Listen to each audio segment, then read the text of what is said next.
교독 다 같이 읽겠습니다. 예, 다 같이 읽겠습니다. 16절입니다. 시작. 하나님이 세상을 이처럼 사랑하사 독생자를 주셨으니 이는 그를 믿는 자마다 멸망하지 않고 영생을 얻게 하려 하심이라. 하나님이 그 아들을 세상에 보내신 것은 세상을 심판하려 하심이 아니요 그로 말미암아 세상이 구원을 받게 하려 하심이라. 그를 믿는 자는 심판을 받지 아니하는 것이요 믿지 아니하는 자는 하나님의 독생자의 이름을 믿지 아니하므로 벌써 심판을 받은 것이니라. 그 정죄는 이것이니 곧 빛이 세상에 왔으되 사람들이 자기 행위가 악함으로 빛보다 어둠을 더 사랑한 것이니라. 악을 행하는 자마다 빛을 미워하여 빛으로 오지 아니하나니 이는 그 행위가 드러날까 함이요 진리를 따르는 자는 빛으로 오나니 이는 그 행위가 하나님 안에서 행한 것임을 나타내려 함이라 하시니라. 아멘. 안녕하세요. 말씀을 보도록 하겠습니다. 말씀 시간이 제일 재미없는 시간이 보통 되는데 없을 수밖에 없는 그 시간을 재미있게 해보려고 전도사님은 좀 참 고민을 참 많이 하는데 역시나 전도사님은 아무리 해도 재미있게 하는 게 불가능한 것 같습니다. 그래서 여러분에게 모든 책임을 전가할 수밖에 없죠. 예, 여러분이 좀 노력을 해주세요. 예. 우리가 전체적인 평균 연령대가 낮아졌으니까 전도사님이 다시 예전에 여러분과 함께 좀 더 초반에 했던 얘기들을 좀 더 해볼 필요가 있습니다.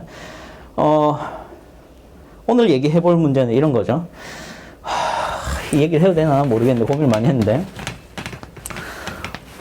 권위라는 단어가 있어요. 권위라는 단어가 보통 뭐냐면은 윗사람에 대해서 존중하는 것으로도 표현될 수 있고 윗사람이 나에게 당당히 뭔가 시키고 명령하고 나한테 요구할 수 있는 어떤 무게라고 할 수 있습니다.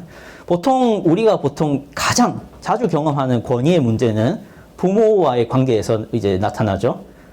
여러분 부모의 말은 들어야 될까요? 듣지 말아야 될까요? 들어야 돼요라고 말하면 정말 잘 배웠는데 안타깝게도 그렇게 말하는 사람이 잘 그게 되진 않는다는 걸 잘 알 거예요. 그렇죠? 부모의 말을 들어야 된다는 건 정답이지만 그 정답을 우리가 그대로 따르고 싶나요? 안 따르고 싶나요? 뭐 때에 따라 달라요. 나한테 좋은 거는 듣겠지만 나한테 안 좋은 건 안 듣죠. 보통 뭐가 안 좋아요? 핸드폰 꺼라 듣고 싶어요? 잘 아니잖아. 그럼 자라 이거는요. 예. 오이 먹어라 이거는요. 먹을 수 있어. 그래 다행이네. 그거는 들을 수 있지. 그러면은 멍게 해삼 말미잘 먹어라 어떻게? 그건 들을 수 있어. 그건 좀 그렇지. 예. 권위의 문제가 이제 부모와의 관계에서 가장 많이 겪는데 이 부모님이 어느 순간 아이들에게 특히 우리 사춘기 시기에 우리에게 권위를 잃을 때가 있어요. 권위를 잃게 될 시기가 있어요. 그때가 언제냐 하면은 보통 제가 이 표현을 써도 되나? 항상 써도 되나 하면서 다 씁니다. 그냥 쓸게요. 알겠습니다. 그냥 쓰세요. 이렇게 표현 되나? 좀 안 좋게 안 쓸게요. 같지 않을 때. 이 무슨 말이에요? 보통 비속어 느낌으로 쓰는데 보통 같지 않을 때죠. 같지 않을 때. 뭐 같지 않을 때죠? 어른 같지 않을 때. 약간 부모님과 갈등 겪을 때 있잖아요. 그쵸? 없어요? 갈등 겪을 때 있어요. 나도 소리 지르고 엄마도 소리 지를 때가 있어요. 그때 어머니는 보통 이런 얘기를 합니다. 부모님은 어디서 어른한테 소리를 질러! 이럽니다. 근데 그때 부모님이 뭐 하고 있어요? 소리 지르고 있잖아요. 이게 납득이 안 됩니다. 우리 입장에서는. 납득이 안, 뭐라고? 너 자꾸 설교 방해할래? 해도 돼. 그러니까 소리 지르지 마! 하면서 자기도 소리를 지를 때 화가 납니다. 근데 우리가 아무리 내가 초등학생 때까지는 그게 납득이 된다기보다는 자아가 없으니까 내가 자아가 없었으니까 그때까지는 내가 이제 아주 온유하고 착했으니까 이렇게 했지만 이제부터는 이제 눈이 이게 안 감아지죠. 그때부터 싫은데요. 왜 이렇게 됩니다. 왜 그렇게 되냐? 우리 솔직히 그렇잖아. 왜 나만 소리를 줄여야 되냐는 거야. 엄마는 소리 지르고 있으면서 왜 내가 소리 줄여야 되냐? 여기서 우리는 뭘 경험하냐면 같지 않다. 뭐 같지 않다? 어른 같지 않다는 거예요. 어른이면 좀 내가 지금 나도 미안하단 말 하고 싶고 나도 죄송합니다는 말 하고 싶지만 그런 나도 애란 말이야. 부모님이 먼저 한 번쯤 수그려주면 안 되나? 먼저 그냥 한번 넘어가주면 안 되나? 이게 여러분에게 있어요. 그게 같지 않음이에요. 자, 근데 이 같지 않음을 부모님한테만 느끼냐면은 모든 어른들에게 느낍니다. 모든 어른들에게 여러분이 느껴요. 느끼지만 그게 뭔지는 정확하게 몰라서 정리는 못했지만 그걸 느끼다 보니까 이제 어른들에 대해서 권위를 존중하느냐 이런 거 싫어요. 그래서 어른들을 보통 우리가 뭐라고 표현하죠? 꼰대. 또 틀딱. 그렇지. 다 알잖아. 그래. 다 알아. 너희가 무슨 어떻게 생각하고 있는지. 그런 종류의 사람을 같지 않게 행동하는 어른들을 틀딱 혹은 꼰대라고 표현합니다. 자기도 그렇게 뭔가 뭐랄까 인성이 좋아 보이지 않은데 나한테만 자꾸 착해야지. 말 예의 있게 해야지. 어른을 봤으면 인사해야지. 이런 걸 요구합니다. 전도사님이 그 대학교 들어갔을 때 전도사님 대학교 때까지는 아직 그 부조리 같은 게 있었어요. 선배님을 보면 90도로 인사를 해야 됐습니다. 자, 그런데 선배가 먼저 인사해주면 안 되나? 하는 거죠. 자, 생각해 봅시다. 나는 신입생이에요. 그리고 그 선배는 3학년이에요. 그럼 그 선배가 신입생을 알아보기 쉬울까요? 신입생이 선배를 알아보기 쉬울까요? 그렇지. 그런데 그럼 누가 먼저 인사하는 게 좋아요? 근데 선배는 야, 신입생인데 선배를 봤으면 인사를 해야지. 야, 신입생이 내가 선배가 누군지 어떻게 알아요? 그게 억울하다는 거예요. 근데 그게 우리가 보통 같지 않음이라고 이해가 돼서 그 권위를 존중하기가 싫어지고 말 듣기가 싫어집니다. 그 사람의 말을 듣는 것이 뭔가 자존심이 상하기 시작해요. 뭐 그런 얘기를 잠시 했는데 자, 그러면 이런 거예요. 전도사님 이 얘기 또 해도 되나 이런 얘기 안 할게요 이제.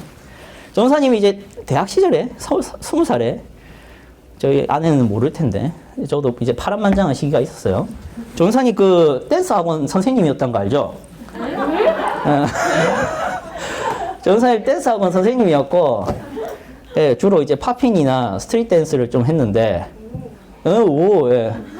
그때 당시에 이제 댄스 학원을 좀 차려가지고 선생님이 애들 가르치고 했었는데 그러니까 그러면서도 이제 그 대학교 다니면서 신학도 했어요. 근데 그게 좀 이게 멋이 있어야 되나 춤출 때.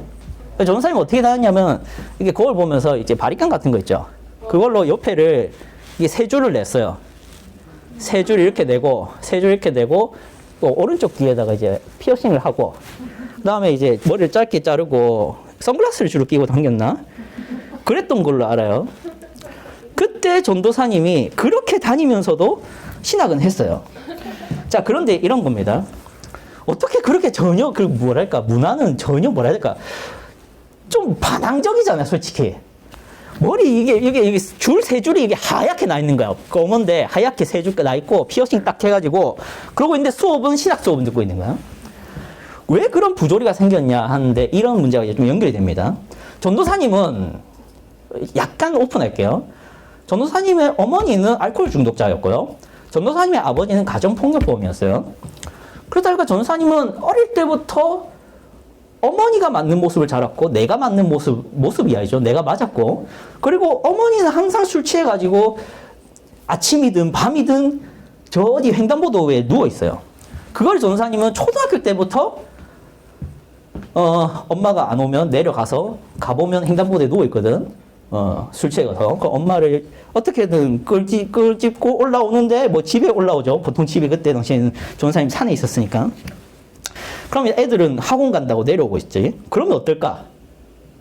술 취한 엄마를 이렇게 끌고 올라가는 나와 학원 간다고 룰루랄라 셋넷이서 이렇게 내려오는 초등학생 친구들을 보면은 전도사님 어땠을까? 뭐지? 알잖아. 어떤 마음인지 딱 단어 떠오르잖아. 말해봐. 뭐지? 쪽팔리지. 전도사님 어떻게 했을까? 그렇지. 엄마는 냅두고 그냥 옆에 이렇게 모르는 척 하고 있었어요. 그리고 친구들이 오면 안녕 이러고 엄마는 누워있고. 그럼 걔들은 이 아줌마 누구지? 하고 지나가겠지. 조금만 오프했어요. 그런 삶을 살아왔으면 대충 상상해 보세요. 그런 저에게 부모는 어떨까요? 그런 저에게 부모의 말은 존중이 될까요? 존중이 안 될까요? 안 되지. 맨날 술 취해갖고 누워있는 엄마의 말이 존중이 돼요? 물론 잠시 술이 깨서 정상적인 엄마의 모습이 될 때가 있죠. 근데 그때 그때 아무리 나에게 명령을 해도 내가 그게 들릴까요? 안 들린다고. 안 들려. 그리고 맨날 술 취한 엄마를 때려 패는 아버지의 말은 들릴까요? 안 들린다고. 그렇게 자라오니까 전 당연히 어른들을 존중 안 합니다. 저는 어른이라고 존중하는 습관이 안 돼 있어요. 저는 정말로 누가 나보다 나이 많다고 해서 절대 그의 말이 나에게 귀뚱으로도 안 들립니다. 그러니까 피어싱도 하고 이것도 하는 거예요. 그러고 신학 수업을 들어도 선배들이 아무 말 안 했을까요? 하지. 네 머리가 왜 그따구냐. 어쩌라고. 이랬어요. 자, 그런데 무슨 수업을 듣고 있다? 신학 수업. 신학 수업이 뭐예요? 목사님 되는 건 맞는데 하나님을 배우는 거잖아. 그게 왜 이 말도 안 되는 이런 모습이 되냐고. 하나님의 권위는 존중이 돼서예요. 하나님의 권위는 존중되더라고. 어른들 시선이나 어른들이 나를 어떻게 바라보는지는 귀뚱도 안 들리고 전혀 관심도 없어요. 그러니까 내가 피어싱을 하든 뭐 춤을 추든 뭘 하든 지들이 무슨 상관이야. 이게 돼요. 그런 상태로 교회 가요. 제가 이것만 했다 생각하죠. 그것만 안 했습니다. 한 번씩은 또 이제 스타일을 바꿔줘야 되잖아. 머리를 이제 어느 정도로 해야 될까? 우리 현이보다 좀 더 길었나? 그렇게 길러서 이렇게 머리를 이렇게 올려서 여기다가 묶어가지고 사과 꽁다리처럼 만들어서 다녔어요. 그 상태로 전사님은 세례를 받았어요. 이렇게 하고 가서 12월 25일에 성탄절에 교회 가서 목사님한테 머리를 들이밀었어요. 그러니까 목사님 어떻게 했을까요? 꽁다리가 있으니까 옆으로 저한테 세례를 베풀었어요. 좀 웃기죠? 안수도 그렇게 받았는데 그게 고등학교 3학년인가 그랬던 거예요. 그때도 춤췄으니까. 자, 이런 상태로 가면 당연히 어른의 시선이 당연히 있죠. 근데 그걸 신경을 왜 안 쓰냐면 저는 권위를 존중 안 했거든요. 근데 왜 세례를 받고 있느냐? 하나님의 권위는 존중이 됐거든요. 자, 왜 존중이 되냐? 우리 엄마 아빠처럼 흠 많은, 지도 잘못하면서 지도 술 먹고 지도 놀고 지도 때리고 지도 폭력을 행하고 지도 소리 지르고 지도 한심하게 살고 지도 정말 인성 더럽게 행동하면서 게으르게 행동하면서 지도 청소할 줄 모르면서 지도 욕설이나 하는 게 나한테 뭔 잔소리야 라는 생각이 드는 부모와 다르게 내가 알게 된 하나님은 흠이 없고 점이 없고 온유하고 자비롭고 참으시고 사랑이 많으시고 자기는 하나님 자신은 완벽하지만 나에게 완벽을 요구하지 않으시고 하나님 자기는 신실하지만 나한테는 신실하지 않아도 된다고 하시고 하나님 자기는 의로우시지만 나는 죄인이어도 사랑한다 하시는 하나님 아버지니까 그게 된다고요. 여러분이 그게 돼야 돼요. 여러분도 그거를 목격하시고 경험해 보셔야 돼요. 우리 하나님이 얼마나 완벽하시면서도 우리에게 소리 지르지 않으시고 얼마나 오래 참으시는 하나님인지를 알게 되면 아무도 존중이 안 되는 삶이지만 하나님을 존중해서 어른을 존중하는 사람이 되어갑니다. 무슨 말인지 아세요? 전사님이 누군가를 존중하는 이유는 그 사람을 존중하는 습관을 가져서가 아니라 하나님 때문에 합니다. 하나님이 부모를 공경하라고 하셔서 부모 공경합니다. 하나님이 누군가를 사랑해라 하니까 사랑해 줍니다. 하나님이 누군가를 위해서 십자가를 지셨으니까 그 누군가를 위해서 저도 삽니다. 그게 그렇게 바뀐다고요. 그거를 여러분이 경험을 하셔야 됩니다. 오늘 말씀이 보여주는 것이 하나님이 우리를 어떻게 도대체 흠없이 점없이 얼마나 완벽하게 얼마나 사랑스럽게 우리를 아버지답게 행동하셨는지를 말하고 있는 말씀입니다. 한번 보도록 하죠. 오늘 말씀을 이해하려면 3장 전체를 좀 봐야 됩니다. 네, 하나님이 우리를 사랑한다는 증거에 대해서 먼저 보도록 하죠. 이거 위에부터 보겠습니다. 밑에 건 나중에 보고요. 자, 3장 이야기는 니고데모 이야기입니다. 니고데모 누군지 아는 사람? 니씨인데 니고데모 누군지 아는 사람? 초등부 때 안 배웠어요 혹시? 초등부 때 안 배웠어요? 니고데모라는 사람? 서로 지금 물어보네. 배웠냐? 배웠냐? 하고 있는데 니고데모라는 사람이 어떤 사람이냐? 여러분 3장 1절부터 나와요. 3장 1절부터 보면 1절부터 13절까지 나오는 사람인데 한 바리새인이 1절 보세요. 바리새인 중에 니고데모라 한 사람이 이 지도자였는데 이 사람이 언제 예수님께 나왔다? 2절 보세요. 몇 시에? 밤에. 예, 밤에 예수님께 나와서 물어봅니다. 당신이 선생이고 당신이 정말로 하나님이 보내신 자인 줄 알겠나이다. 이렇게 말해요. 근데 3절에 보면은 예수님이 뭐라 합니까?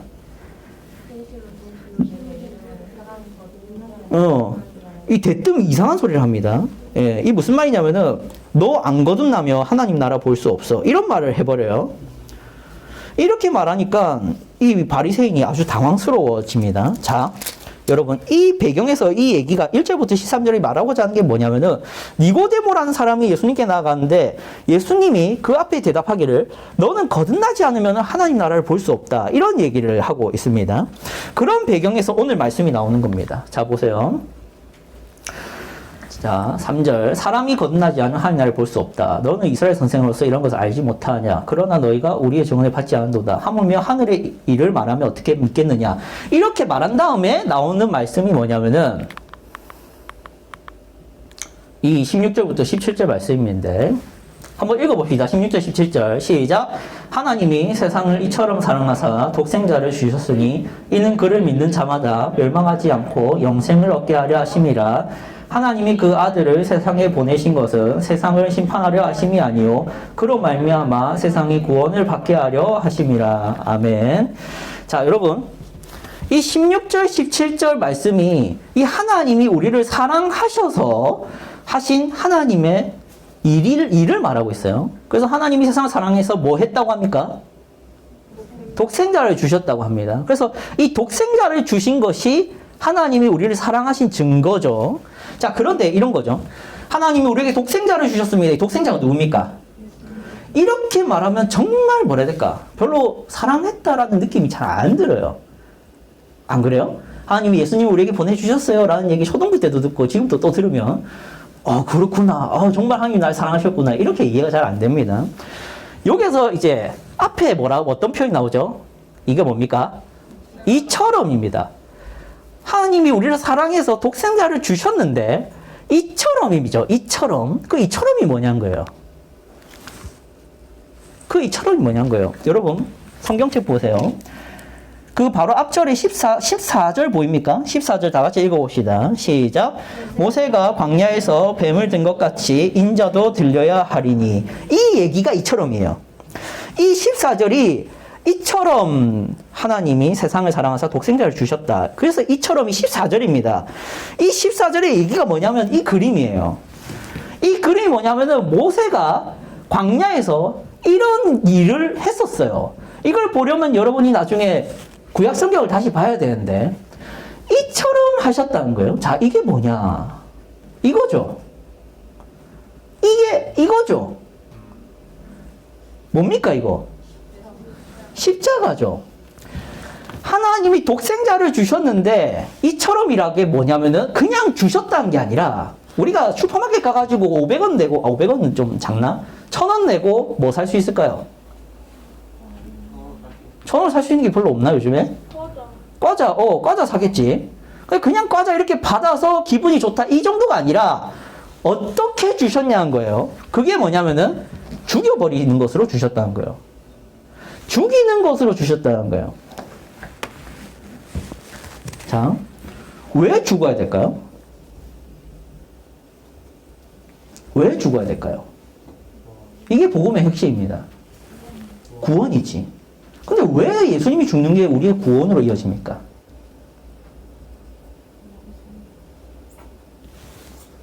왜 우리가 그런 겁니까? 자, 그게 그 뒤에 나옵니다. 이건 다 보지 맙시다.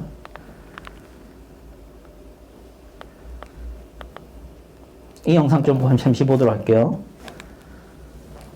소리 좀 켜주세요. 불 좀 꺼주세요, 불.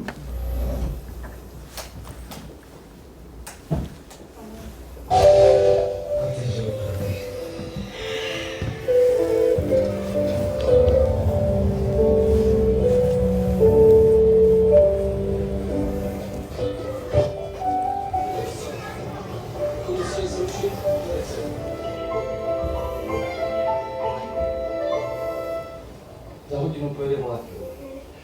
Za 30 minut pro tebe přijdu a budeme náhodou a budeme pouštět šoupátka, jo? Položíme most. No, mostem, položíme most, jo? Jo! 30 minut sedět, nikam neběhat.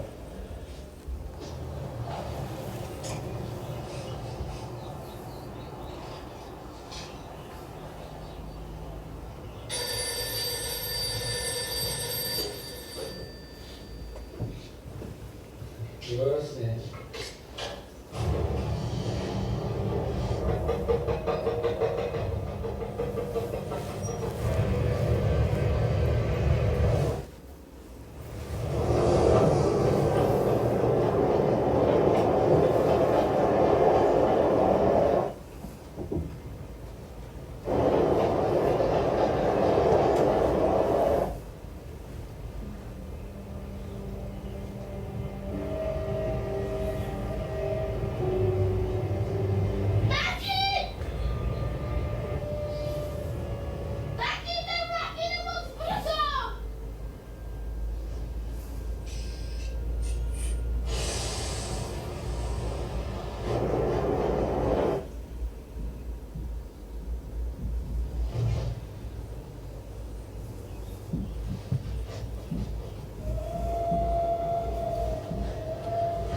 Radio! Radio! Radio!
네, 꺼주세요. 자, 16절과 17절 말씀은 하나님이 세상을 이처럼 사랑하사 독생자를 주셨다라는 특정 사실에 대한 얘기입니다. 그 사실이 여러분과 별 상관이 없어 보일지라도 그거는 사실입니다. 그게 있었던 일이고 예수의 십자가도 예수님의 탄생도 사실 역사적으로도 누구도 부인하지 않아요. 문제는 이거죠.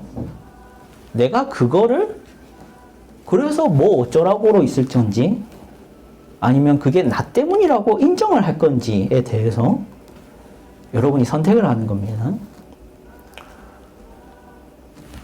제가 왜 하나님의 권위는 존중을 한다라고 말했는지를 여기서 찾을 수 있는 겁니다.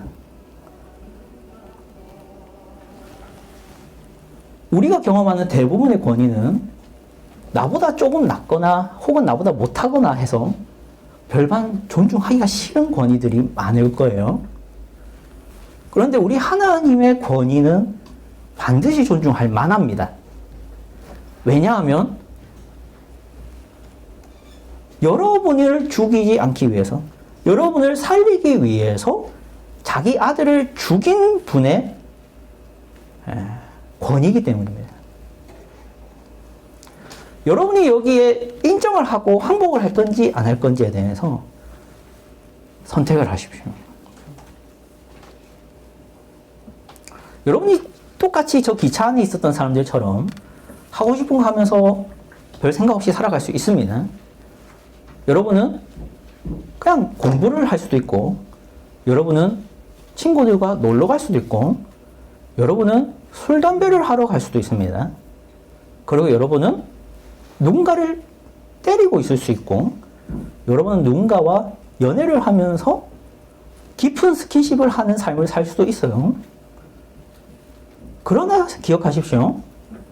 여러분이 무슨 일을, 어떤 취미를, 어떤 특기를 열심히 발전시키고 개발시키면서 나름대로의 재미를 추구하고 쾌락을 추구하면서 산다고 할지라도 하나님은 여러분을 살리기 위해서 아들을 죽이셨다라는 역사적인 사실이 있다는 겁니다. 그거를 여러분의 것이라고, 여러분과 상관이 있는 것이라고 생각하고 살아갈지 아니면 말지를 선택하라고요. 전도사님이 어른들의 권위를 존중도 안 하고 무시하는 삶을 살면서도 하나님의 권위는 무시할 수가 없어서 그런 이중적인 삶을 살아갔던 이유가 여기 있습니다. 어른들의 시선은 무시할 수 있지만 하나님의 시선은 무시가 안 되는 겁니다. 그게 신앙입니다. 신앙. 신앙이란 교회 와서 앉아서 거룩한 척 하는 게 아니라고요. 그게 신앙은 아닙니다. 교회 와서 머리 예의 바르게 자르고 예의 바르게 앉아서 두 손 모아가지고 시선을 앞에서 안 떼고 성경책을 챙겨 다니고 옆 사람한테 착한 말하고 욕 안 하고 도둑질 안 하고 폭력 안 쓰고 어른들이 좋아할 만한, 어른들이 보기에 예의 바른 모습으로 살아가는 게 신앙이 아니라 그렇게 할지라도 하나님은 내가 무시를 못하겠다. 내가 하나님은 외면 못하겠다. 가 신앙입니다. 그래서 여러분이 뭐 머리를 어떻게 하든 예배에 늦든 와서 소리를 치든 인상을 쓰든 전도사님한테 예의 없게 행동하든 집중을 못하든 게임을 하든 상관없어요. 내가 아무리 어른들의 시선으로부터 자유하고 싶고 내가 하고 싶은 거 다 하고 싶더라도 아까 마약을 하던 여자가 그 남자의 얼굴에서 시선을 못 떼듯이 마약을 하던 도중에도 그 남자의 얼굴을 외면을 못하던 여자처럼 사는 게 신앙입니다. 그게 오늘 16절 말씀, 17절 말씀입니다.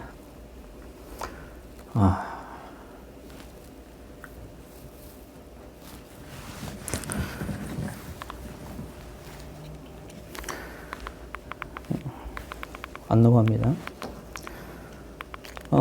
이 얘기만 하고 설교를 마쳐야 될 것 같습니다. 여러분, 16절, 17절 봤으니까 18절부터 21절까지 무슨 얘기를 하는지를 말씀을 드릴게요. 18절부터 21절 말씀은 빛과 어둠을 대조하면서 비유로 예수님이 말씀을 하시는데요. 이런 구절입니다. 한번 같이 읽어봅시다. 18절부터 21절 다시 읽어봅시다. 시작. 그를 믿는 자는 심판을 받지 아니하는 것이요 믿지 아니하는 자는 하나님의 독생자의 이름을 믿지 아니하므로 벌써 심판을 받은 것이니라. 그 정죄는 이것이니 곧 빛이 세상에 왔으되 사람들이 자기 행위가 악함으로 빛보다 어둠을 더 사랑한 것이니라. 악을 행하는 자마다 빛을 미워하여 빛으로 오지 아니하나니 그 행위가 드러날까 함이요 진리를 따르는 자는 빛으로 오나니 이는 그 행위가 하나님 안에서 행한 것임을 나타내려 함이라 하시니라. 밑에 읽어봅시다. 시작. 예수님이 싫어서 싫은 게 아니라 내가 한심한 사람인 것이 들통나는 것이 싫어서 없었으면 하게 됩니다. 지금 그 얘기입니다. 자, 여러분, 사람들이 자기 행위가 악함으로 빛을 미워하고 어둠을 사랑한다라는 겁니다. 예수님이 왔는데 예수님을 믿으라고 하는데도 사람들이 예수를 믿지 않는 이유는 예수가 싫어서가 아니라 그 예수가 나를 위해 죽었다라는 그것이 너무나도 폐악된 얘기라서가 아니라 그 예수를 믿고자 하니까 내가 죄인인 걸 인정을 해야 되거든요.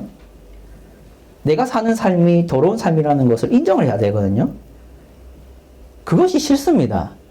그래서 예수를 믿기가 어려워요. 자, 이 얘기로 좀 마쳐야 되겠는데 참 얘기를 들어보십시오. 제가 옛날에 이런 얘기를 한 적이 있어요. 하나님을 믿기 어렵다. 하나님에 대해서 설교를 들어도 알아듣기 어렵다. 내가 그 하나님이 계신 거, 예수님이 하나님이라는 것을, 그리고 나를 위해 죽었다는 그 얘기를 아무리 들어도 나는 그게 믿어지지 않는다. 이런 말을 하는 사람들은 그게 정말 이해가 안 되고 말귀를 못 알아듣겠고 그거를 믿기가 힘들어서 믿지 못한다고 말할까요? 여러분 어떻게 생각하세요? 전사님 그렇게 생각 안 합니다. 사람들이 하나님의 말씀을 믿지 못하겠다라고 말하는 건요, 믿기 싫다는 거예요. 보통. 왜 믿기 싫냐면 하나님이 있다는 걸 믿으면 내가 심판받는 것도 믿어야 되거든. 하나님이 있다는 걸 믿으면 내가 아무나 만나서 스킨십 하는 것이 죄라고 얘기해야 되거든.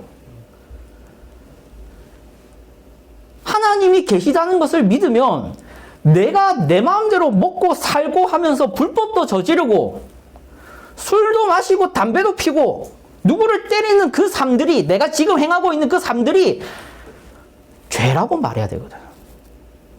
그게 싫어요. 내가 누구랑 만나서 스킨십을 하든 담배를 피든 술을 마시든, 여러분에게 말해서 죄송하지만 여러분이 몇 년만 지나면 경험할 얘기입니다. 사창가에 가든 성매매를 하든 내가 내 마음대로 하고 살겠다는데 하나님이 있으면 그런 내가 악인이 되잖아요. 죄인이 되고. 그게 싫어서 믿기 싫습니다. 그래서 자기 행위가 악함으로 빛을 싫어하고 어둠을 사랑한다는 거예요. 예수님이 왔는데 사람들이 예수를 믿기 싫은 이유는, 제가 지금 예수를 얘기해도 예수를 믿겠다고 안 하는 이유는 여러분이 지금 죄를 짓고 살고 있기 때문이잖아요. 틀렸습니까? 여러분이 살고 싶은 건 마음대로 살고 싶어서 예수님 믿기 싫잖아요. 여러분의 부모님이 그렇고 여러분이 보는 모든 어른들이 그래요. 예수를 믿으면 내가 죄인이 됩니다. 예수님이 죄인 때문에 죽은 게 되기 때문에 그런 내가 예수를 죽인 게 되는 게 싫은 거예요. 그래서 예수가 없었으면 좋겠습니다. 예수가 뭘 잘못한 게 없어도 그래요. 여러분 알잖아요. 여러분이 보고 있는 어른들, 여러분이 만나는 어른들이 그렇게 깨끗한 삶 안 살거든요. 전도사님이 고등학교 때 부산에 전도사님이 살았었는데 남포동에 가거나, 남포동 잘 모를 거예요. 서면 이런 데 가면 동성로 같은 곳입니다. 그런 데 가면은 분명히 한 50대쯤 되는 아저씨와 50대쯤 되는 아줌마인데 팔짱을 끼고 걸어가는 걸 너무 많이 봅니다. 정말 금술이 좋아서 그럴까요? 어떻게 생각하세요? 아니잖아. 알잖아. 금술이 좋아서 그래요? 뭔 것 같아요? 부부 같아요? 아니지. 당연히 아니잖아. 뭐냐고. 잘 모르겠지. 용어가 단떨어지 뭔지 알겠는데. 예. 뭐랍니까? 불륜이라 하죠. 그게 여러분이 앞으로 갈 사회입니다. 여러분이 앞으로 살아갈 사회는 그런 곳이에요.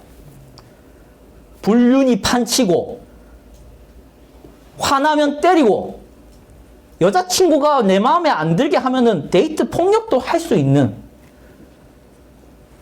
술 마시고 원나잇 타고, 기분 나쁘면 누구 한 명 매장시키는 왕따도 시키고, 겉으로는 웃지만 속으로는 쌍욕하고 있는 사회. 그게 앞으로 여러분이 살아갈 사회라고요. 여러분도 거기에 동화되고 넘어가면 여러분은 점점 예수를 받아들이기 싫어집니다. 왜요? 어두울 땐 몰랐지만 방에 불 켜면 내 더러운 얼굴이 보이거든. 거울을 보기 전까지는 내가 못생긴 줄 몰랐지만 거울을 보면 내가 못생긴 줄 알게 되거든. 그래서 빛이 없으면 좋겠어요. 그래서 예수님이 맞아 죽습니다. 그쵸? 그 예수님이 없었으면 좋겠어서 사람들이 십자가에 매달죠.